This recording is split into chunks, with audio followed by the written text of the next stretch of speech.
Hello guys, I'm just coming into you looking at different kind of videos, and I found out my own way how to defrost ice on your ice maker when it doesn't work. So this is a Samsung refrigerator.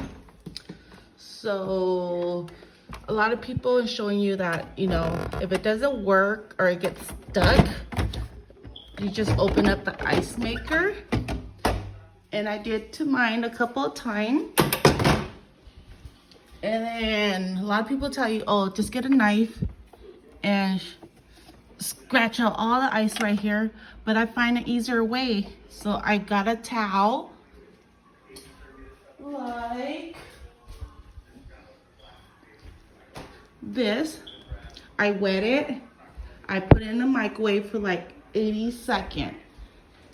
And then I got it. I used a oven holder, so it's gonna be hot.